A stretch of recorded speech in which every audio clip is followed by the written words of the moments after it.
сноси одговорност за ситуацијата со дискотека Пулс. Согласно член 21 став 1 од Законот за угостителска дејност, Службен весник на Република Македонија, МВР дава согласност за објектот дека ги исполнува условите за заштита на јавниот ред и мир, плюс за безбедност во сообраќајот, паркинг и слично.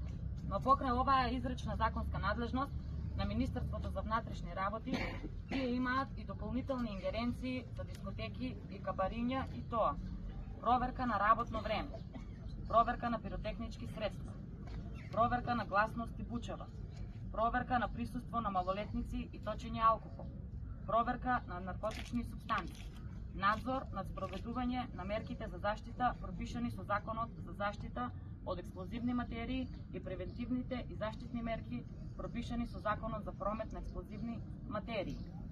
Посебен осврт обратете на Закон за заштита од експлозивни материи, член 8, 10, 11, 34, 36, 41, 63, 64 и 65, според кои таа ковна вечер сите претходно наведени членови се прекршени. Според погоре наведениот Закон за заштита од експлозивни материи и имајќи сознание дека во Кочани постои посебно оделение на МВР, одсек за оружје, експлозивни и опасни материи Штип, за Кочани следуваат неодговорени прашања и одговорности. Дали пиротехничките средства се набавени од правно или физичко лице? Дали тоа лице имало одобрение од Министерството за внатрешни работи и било запишано во судскиот регистар? Дали лицето кое ракувало со пиротехничкиот материјал имало стручна оспособеност? Дали правното лице ДПТУ МММ Кафе Доел Кочани Клуб Пулс имало дозвола за употреба на пиротехнички материјали во затворен простор? Особено ако на сите им е познато дека ова не бил прв концерт на кој се употребувале пиротехнички средства во диско клубот Пулс. Факт е дека во моментот на пожарот и употребата на пиротехничките средства во дискотека Пулс имало присутни службени лица од МВР, кои биле службено на полициска акција. Дали се повикани на распит тие лица? Дали се утврдени и спречени неправилностите? Дали истите ќе сносат одговорност за неизвршување на работните задачи, според Законот за внатрешни работи и тоа последните членови? Член 6, член 10, член 12, член 56. Така да, МВР директно имаат правна одговорност за овој случај.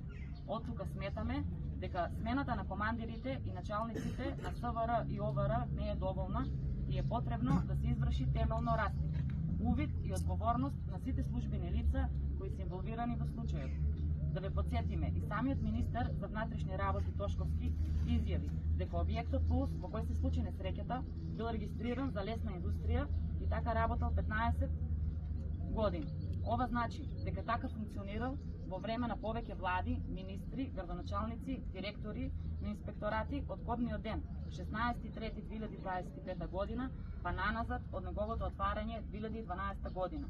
И усно на нас семејствата на починатите на состанокот во Скопје ни кажа дека сите се криви. Сите со години му гледале низ прсти.